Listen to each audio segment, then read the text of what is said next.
एक दिन हज़रत मूसा अलैहिस्सलाम महान अल्लाह रब्बुल आलमीन से बात करने के उद्देश्य से तूर पहाड़ की ओर जा रहे थे। उनका हृदय अल्लाह के स्मरण से परिपूर्ण था और हर कदम पर रब की निकटता प्राप्त करने की आकांक्षा थी। रास्ते में चलते चलते अचानक एक असहाय महिला से उनकी मुलाकात हुई। उस महिला के चेहरे पर लंबे समय की गरीबी की छाप थी और कपड़ों में अभाव का चिन्ह था। उसने टूटी आवाज में कहा, हे अल्लाह के नबी मूसा, मैं बहुत गरीब हूँ। मेरे पास सिर छिपाने की जगह नहीं है। भूखे रहकर दिन कटते हैं। दुख और कष्ट में ही मेरा जीवन समाप्त हो रहा है। कुछ देर रुककर उसने फिर आंखें पूंछते हुए कहा, आप तो अल्लाह के नबी हैं और आप अल्लाह से बात कर सकते हैं, इसलिए आप थोड़ा अल्लाह से कहिए कि वो मुझे धनी कर दें। उसकी बात सुनकर हज़रत मूसा अलैहिस्सलाम करुणा भरी दृष्टि से उसकी ओर देखे और शांत स्वर में बोले, मैं तूर पहाड़ पर जाकर तुम्हारे विषय में अल्लाह से बात करूंगा। ये कहकर वो फिर आगे बढ़ गए। फिर कुछ दूर आगे बढ़ते ही एक धनी व्यक्ति से उनकी मुलाकात हुई। वो व्यक्ति महंगे कपड़े पहने हुए था, लेकिन चेहरे पर अजीब सी बेचैनी थी। उसने मूसा अलैहिस्सलाम को देखकर कहा, हे अल्लाह के नबी, अल्लाह रब्बुल आलमीन ने मुझे इतना अधिक धन संपत्ति दान किया है कि अब उस संपत्ति की देखभाल करना मेरे लिए असंभव हो गया है और ये संपत्ति ही अब मेरे चिंता का कारण बन गई है। लंबी सांस लेकर उसने और कहा, आप तो अल्लाह के नबी हैं, आप उनसे बात भी कर सकते हैं। आप थोड़ा अल्लाह से कहिए कि वो मेरी ये संपत्ति कुछ कम कर दें। हज़रत मूसा अलैहिस्सलाम आश्चर्य के साथ उसकी बात सुने और बोले, तुम्हारे इस विषय में भी मैं अल्लाह से बात करूंगा। ये कहकर हज़रत मूसा अलैहिस्सलाम फिर आगे बढ़ गए। इसके बाद काफ़ी दूर जाने के बाद अचानक ऐसा एक दृश्य उनकी आंखों के सामने आया जिसकी उन्होंने कभी कल्पना भी नहीं की थी। उन्होंने देखा कि एक अपंग युवक जमीन पर लुढ़कते हुए उनकी ओर आ रहा है। उस युवक के 2 हाथ नहीं थे, 2 पैर नहीं थे, शरीर कमज़ोर था, लेकिन उसकी आंखों में अजीब सी शांति और संतुष्टि की रोशनी थी। वो अपंग युवक कष्ट से सिर उठाकर हज़रत मूसा अलैहिस्सलाम की ओर देखकर बोला, हे अल्लाह के नबी, आप तो सीधे अल्लाह से बात कर सकते हैं। कृपया आप अल्लाह से कहेंगे कि अल्लाह ने मुझे हाथ पैर के बिना अपंग अवस्था में पृथ्वी पर क्यों भेजा है। वो तो चाहते तो मुझे पृथ्वी पर नहीं भी भेज सकते थे। मुझे इस अपंग अवस्था में पृथ्वी पर भेजकर अल्लाह रब्बुल आलमीन का क्या लाभ। तब हज़रत मूसा अलैहिस्सलाम बोले, मैं तुम्हारे इस विषय में भी अल्लाह से बात करूंगा। इसके बाद हज़रत मूसा अलैहिस्सलाम तूर पहाड़ की ओर बढ़ने लगे। फिर वो तूर पहाड़ पर पहुंचकर अल्लाह रब्बुल आलमीन के दीदार के लिए इंतज़ार करने लगे। अल्लाह रब्बुल आलमीन मूसा अलैहिस्सलाम से बोले, हे मूसा, आज क्या खबर लेकर आए हो। तब हज़रत मूसा अलैहिस्सलाम बोले, हे अल्लाह रब्बुल आलमीन, मैं आते समय एक महिला से मिला था। वो महिला बहुत गरीब है, उसके रहने के लिए कोई घर नहीं है। वो एक छोटी झोपड़ी में रहती है। उसके दुख और कष्ट की कोई सीमा नहीं है। वो महिला आपसे पूछ रही है कि आप उस महिला को धनी क्यों नहीं कर रहे हैं। मूसा नबी की बात सुनकर अल्लाह रब्बुल आलमीन बोले, हे मूसा, तुम उस महिला को कहो कि वो अधिक से अधिक शुक्र अदा करे, तो उस महिला की रोजी रोटी की समस्या दूर हो जाएगी और कुछ ही दिनों में वो महिला धनी हो जाएगी। इसके बाद मूसा अलैहिस्सलाम बोले, हे अल्लाह, एक और व्यक्ति से मुलाकात हुई है। वो व्यक्ति बहुत धन संपत्ति का मालिक है।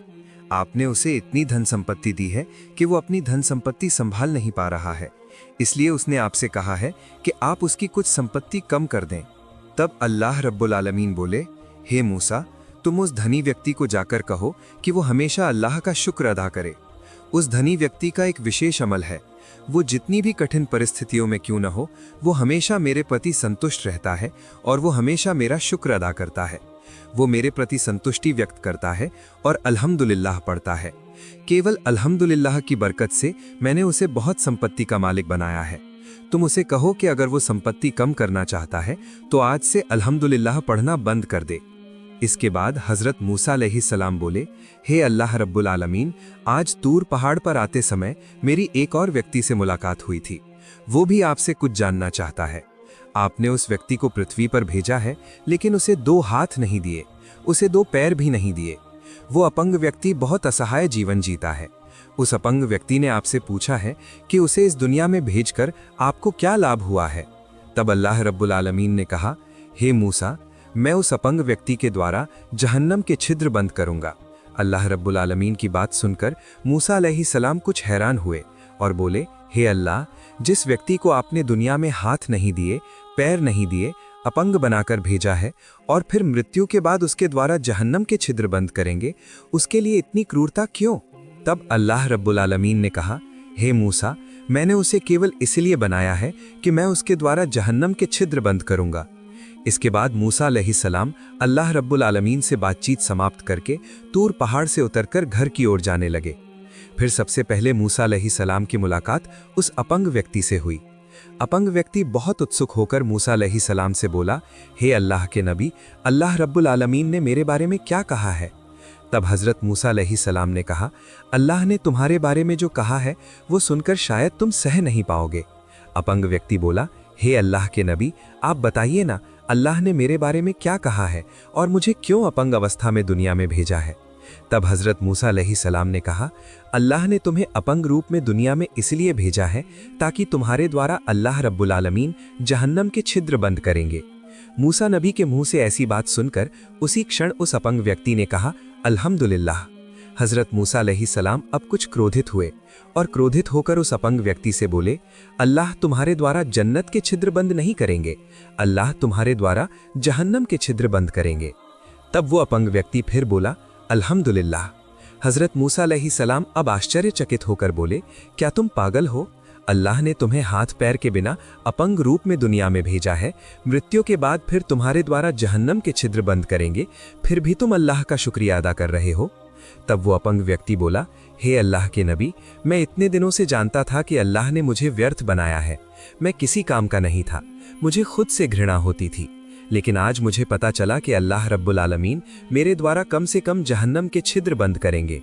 अल्लाह रब्बुल आलमीन ने मुझे अपने इस विशेष काम के लिए बनाया है, इसलिए मैंने अल्लाह रब्बुल आलमीन के दरबार में शुक्रिया अदा किया। तब हज़रत मूसा अलैहिस्सलाम क्रोधित होकर बोले, तुम तो अजीब एक पागल हो, अल्लाह तुम्हारे द्वारा जहन्नम के छिद्र बंद करेंगे और ये बात सुनकर तुमने अल्लाह का शुक्रिया अदा किया? तुम्हारे जैसे पागल से बात करने का मेरे पास कोई समय नहीं है। ये बात कहकर मूसा अलैहिस्सलाम आगे बढ़ने लगे। तत्पश्चात हज़रत मूसा अलैहिस्सलाम जब कुछ दूर आगे बढ़े तब अल्लाह रब्बुल आलमीन ने बुलाया और कहा, हे मूसा, तुम पीछे मुड़कर देखो।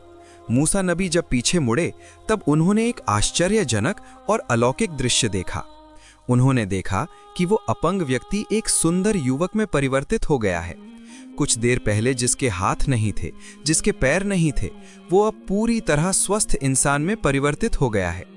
अल्लाह रब्बुल आलमीन ने फिर मूसा अलैहिस्सलाम से कहा, हे मूसा, तुम अच्छी तरह देखो, अब मैंने उसे हाथ दिए हैं, पैर दिए हैं, उसे पूरी तरह स्वस्थ युवक में परिवर्तित किया है। इसका एक कारण ये है कि उसने मेरा शुक्रिया अदा किया है। मेरे नाम का शुक्रिया अदा करने के कारण मैंने उसे सभी नेमतों से परिपूर्ण कर दिया है। इसके बाद मूसा नबी फिर आगे बढ़ने लगे। अब उनकी मुलाकात उस धनी व्यक्ति से हुई। धनी व्यक्ति मूसा अलैहिस्सलाम से बोला, हे अल्लाह के नबी, मेरे बारे में अल्लाह रब्बुल आलमीन ने क्या कहा है? तब हज़रत मूसा अलैहिस्सलाम ने कहा, अल्लाह रब्बुल आलमीन ने आपके बारे में कहा है कि आप एक विशेष अमल करते हैं, आप हर हाल में अल्लाह का शुक्रिया अदा करते हैं, इसलिए अल्लाह रब्बुल आलमीन ने आपकी धन संपत्ति बढ़ा दी है।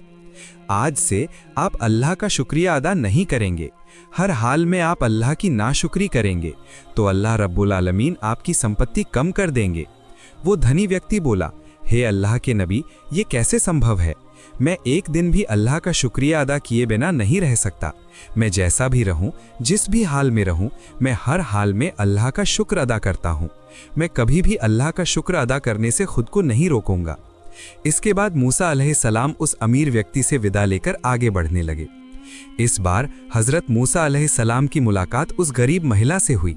गरीब महिला ने मूसा अलैहिस्सलाम से कहा, हे अल्लाह के नबी, अल्लाह रब्बुल आलमीन ने मेरे बारे में क्या कहा है? तब हज़रत मूसा अलैहिस्सलाम ने कहा, अल्लाह तुम्हें अमीर बना देंगे, इसके लिए तुम्हें एक अमल नियमित रूप से करना होगा। तुम जिस भी हाल में हो, अल्लाह रब्बुल आलमीन का शुक्र अदा करना होगा। तुम भूखे हो, तुम बहुत कष्ट में हो, फिर भी अल्लाह रब्बुल आलमीन का शुक्र अदा करना होगा। उस गरीब महिला ने क्रोधित होकर कहा, हे अल्लाह के नबी, अल्लाह रब्बुल आलमीन ने मुझे बहुत कष्ट में रखा है, इस कष्ट में भी मैं अल्लाह का शुक्र कैसे अदा करूंगी? जिस दिन अल्लाह रब्बुल आलमीन मुझे धन संपत्ति से परिपूर्ण करेंगे, मैं उसी दिन अल्लाह का शुक्र अदा करूंगी। इसके बाद मूसा अलैहिस्सलाम उस महिला से विदा लेकर आगे बढ़ गए। फिर कुछ दूर आगे जाने के बाद अल्लाह रब्बुल आलमीन ने मूसा अलैहिस्सलाम से कहा, हे मूसा, तुम पीछे मुड़कर देखो। मूसा अलैहिस्सलाम ने पीछे मुड़कर देखा। उस गरीब महिला की एक झोपड़ी थी और पल भर में एक हवा आकर उस झोपड़ी को उड़ा ले गई। गरीब महिला चिल्लाकर रोने लगी और कहने लगी, मेरा आखिरी ठिकाना भी हवा उड़ा ले गई, अब मैं कहाँ रहूंगी। अल्लाह रब्बुल आलमीन ने मूसा अलैहिस्सलाम से कहा, हे मूसा, अगर ये गरीब महिला मेरा शुक्र अदा करती तो हवा उसकी झोपड़ी को उड़ाकर नहीं ले जाती। हज़रत मूसा अलैहिस्सलाम जब बुढ़ापे में पहुँचे तब अल्लाह रब्बुल आलमीन ने मलाकुल मौत अज़राइल को मूसा अलैहिस्सलाम के पास भेज दिया। मलाकुल मौत हज़रत अज़राइल अलैहिस्सलाम मूसा नबी के सामने आकर बोले, हे अल्लाह के नबी, मैं मलाकुल मौत अज़राइल हूँ। अल्लाह रब्बुल आलमीन ने मुझे आपकी जान कब्ज़ करने के लिए भेजा है।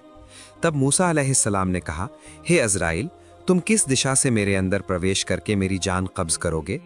अज़राइल अलैहिस्सलाम ने कहा, मैं आपके मुंह से अंदर प्रवेश करूंगा और आपकी रूह कब्ज़ करके बाहर निकल जाऊंगा।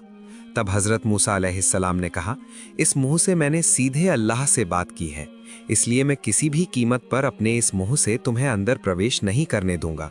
मूसा नबी की बात सुनकर अज़राइल अलैहिस्सलाम ने कहा, तो मैं आपकी नाक से अंदर प्रवेश करूंगा और आपकी रूह कब्ज़ करके चला जाऊंगा। तब हज़रत मूसा अलैहिस्सलाम ने कहा, जब मैं तूर पहाड़ पर अल्लाह से बात करता था तब उस समय अल्लाह की जन्नत की सुगंध और खुशबू मैंने इस नाक से महसूस की है, इसलिए मैं किसी भी कीमत पर अपनी इस नाक से तुम्हें अंदर प्रवेश नहीं करने दूंगा। मूसा नबी की बात सुनकर हज़रत अज़राइल अलैहिस्सलाम ने फिर से कहा, तो मैं आपकी आँख से अंदर प्रवेश करूंगा और आपकी रूह कब्ज़ करके चला जाऊंगा। तब हज़रत मूसा अलैहिस्सलाम ने कहा, मैंने इस आँख से अल्लाह के नूर की तजल्ली देखी है। जिस आँख से मैंने अल्लाह के नूर की तजल्ली देखी है, मैं किसी भी कीमत पर उस आँख से तुम्हें अंदर प्रवेश नहीं करने दूंगा। इसके बाद हज़रत मूसा अलैहिस्सलाम की ऐसी आपत्तिजनक बात सुनकर अज़राइल अलैहिस्सलाम कुछ भ्रमित हुए। इसलिए अज़राइल अलैहिस्सलाम ने कुछ गुस्से के साथ कहा, हे अल्लाह के नबी मूसा, अल्लाह ने मुझे आपकी जान कब्ज़ करने की अनुमति दी है। मेरी जैसी इच्छा होगी मैं वैसे ही जान कब्ज़ करूंगा। मेरी जिस दिशा से प्रवेश करने की इच्छा होगी मैं उस दिशा से प्रवेश करके आपकी जान कब्ज़ करके चला जाऊंगा।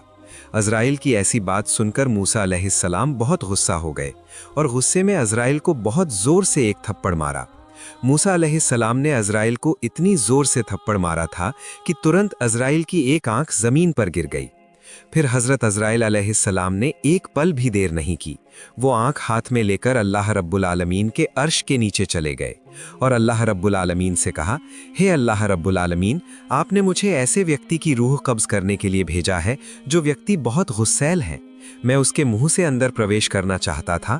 उसने कहा, जिस मुंह से उसने आपसे बात की है उस मुंह से वो मुझे अंदर नहीं जाने देगा। फिर मैंने नाक से प्रवेश करने की कोशिश की। उसने कहा, उस नाक से उसने आपकी जन्नत की खुशबू और गंध ली है, उस नाक से भी वो मुझे अंदर नहीं जाने देगा। इसके बाद मैंने उसकी आंख से अंदर जाने की कोशिश की। उसने कहा, जिस आंख से उसने आपके नूर की तजल्ली देखी है उस आंख से मुझे अंदर नहीं जाने देगा। इसके बाद जब मैं थोड़ा गुस्सा होकर उसके अंदर ज़बरदस्ती प्रवेश करना चाहता था, उसी समय उसने मुझे इतनी ज़ोर से थप्पड़ मारा कि मेरी आंख निकल गई। तब अल्लाह रब्बुल आलमीन ने अज़राइल से कहा, हे अज़राइल, मैंने तुम्हें जिसकी जान कब्ज़ करने के लिए भेजा है वो दुनिया का कोई साधारण व्यक्ति नहीं है। मैंने अतीत में जितने नबी रसूल पृथ्वी पर भेजे हैं और भविष्य में जितने नबी रसूल पृथ्वी पर भेजूंगा, उन सभी नबी रसूलों से इस मूसा का गुस्सा बहुत अधिक है। तुमने तो पहली गलती की है। जब तुम मूसा के पास उपस्थित हुए हो तुमने तो उसे सलाम नहीं किया, और तुमने दूसरी गलती की है, तुमने ज़बरदस्ती उसके अंदर प्रवेश करना चाहा है। फिर अल्लाह रब्बुल आलमीन ने अज़राइल की आंखें फिर से ठीक कर दीं। इसके बाद कहा, हे अज़राइल, तुम थोड़ा इंतज़ार करो, मैं देखता हूँ कि मेरे मूसा की जान कैसे कब्ज़ की जा सकती है। फिर अल्लाह रब्बुल आलमीन ने वही के माध्यम से मूसा अलैहिस्सलाम से कहा, क्या आप दुनिया में और जीना चाहते हैं तो आप एक गाय की पीठ पर हाथ रखें। आपके हाथ के नीचे जितने बाल होंगे हर बाल के बदले मैं आपको 1 साल की आयु दूंगा। फिर मूसा अलैहिस्सलाम एक गाय के सामने गए और गाय की पीठ पर हाथ रखा। अल्लाह रब्बुल आलमीन ने कहा, हे मूसा, तुम्हारे हाथ के नीचे जितने बाल हैं हर बाल के बदले मैंने तुम्हें 1 साल की आयु दी। तब हज़रत मूसा अलैहिस्सलाम ने कहा, हे अल्लाह रब्बुल आलमीन, आपने मुझे हर बाल के बदले 1 साल की आयु दी, इसके बाद क्या होगा?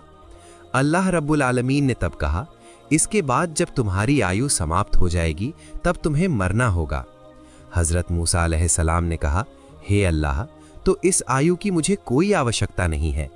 एक दिन जब मुझे मरना ही है तो देर करने से क्या लाभ? अभी मरना अच्छा है। इतनी मुश्किल से दुनिया में जीने से अच्छा है कि मैं आपका दीदार प्राप्त करूं। इस लंबी आयु की मुझे कोई आवश्यकता नहीं है। आप मेरी जान कब्ज कर लें, लेकिन मेरी मृत्यु से पहले मैं आपसे एक छोटी सी अर्जी करना चाहता हूं। मैं आखिरी बार एक बार फिर आपका दीदार प्राप्त करना चाहता हूं। मूसा नबी की बात सुनकर अल्लाह रब्बुल आलमीन ने कहा, ठीक है, कल तुम तूर पहाड़ पर चले आओ। अगले दिन मूसा अलैहिस्सलाम तूर पहाड़ पर चले गए। अल्लाह रब्बुल आलमीन ने 70,000 नूर के पर्दे से मूसा अलैहिस्सलाम को थोड़ा नूर की तजल्ली दिखाई। पहली बार जब अल्लाह रब्बुल आलमीन ने मूसा अलैहिस्सलाम को नूर की तजल्ली दिखाई थी, उस समय मूसा अलैहिस्सलाम बेहोश हो गए थे। लेकिन दूसरी बार जब अल्लाह रब्बुल आलमीन ने मूसा अलैहिस्सलाम को नूर की तजल्ली दिखाई, तब मूसा अलैहिस्सलाम अत्यंत आनंद के साथ उसका आनंद लेने लगे। हज़रत मूसा अलैहिस्सलाम ने कहा, हे अल्लाह रब्बुल आलमीन, आपके पास मेरी एक अर्जी है। आखिरी बार मैं आपसे एक दुआ करना चाहता हूँ, आप कृपया मेरी दुआ कबूल करें। तब अल्लाह रब्बुल आलमीन ने कहा, हे मूसा, क्या दुआ करना चाहते हो, बोलो। हज़रत मूसा अलैहिस्सलाम ने कहा, हे अल्लाह रब्बुल आलमीन, मेरी ये बनी इसराइल जाति क़यामत तक कभी भी रिस्क की समस्या में ना पड़े, आप उन्हें भरपूर रिस्क दें। फिर अल्लाह रब्बुल आलमीन ने कहा, हे मूसा, तुम अपनी लाठी से पहाड़ पर चोट करो। मूसा अलैहिस्सलाम जब लाठी से पहाड़ पर चोट की, तब पहाड़ से एक नदी निकल आई। अल्लाह रब्बुल आलमीन ने कहा, हे मूसा, अब लाठी से नदी के पानी पर चोट करो। मूसा अलैहिस्सलाम जब पानी पर चोट की, तब पलक झपकते ही नदी के पानी से एक विशाल पत्थर निकल आया। अल्लाह रब्बुल आलमीन ने कहा, हे मूसा, अब लाठी से उस पत्थर पर चोट करो। हज़रत मूसा अलैहिस्सलाम जब लाठी से पत्थर पर चोट की, तब उस पत्थर के अंदर से एक हिरन निकल आया। मूसा अलैहिस्सलाम ने ध्यान से देखा कि हिरन के मुंह में ताज़ा घास दिखाई दे रही है। अल्लाह रब्बुल आलमीन तब कहा, हे मूसा, तुमने क्या देखा? हिरन के मुंह में ताज़ा घास दिखाई दे रही है। इस पहाड़ के अंदर नदी, नदी के अंदर पत्थर, पत्थर के अंदर वो हिरन। उस हिरन को भी मैं अल्लाह रब्बुल आलमीन खाना खिलाकर जीवित रखा है। सिर्फ बनी इसराइल जाति ही क्यों, दुनिया में मैंने जितने मखलूक बनाए हैं, मैं अल्लाह खुद उन सभी प्राणियों के लिए जीविका की व्यवस्था करूंगा। फिर पैगंबर मूसा ने अल्लाह के साथ अपनी बातचीत समाप्त की। इसके बाद पैगंबर मूसा तूर पर्वत से नीचे उतरे और घर की ओर चलने लगे। इसके बाद एक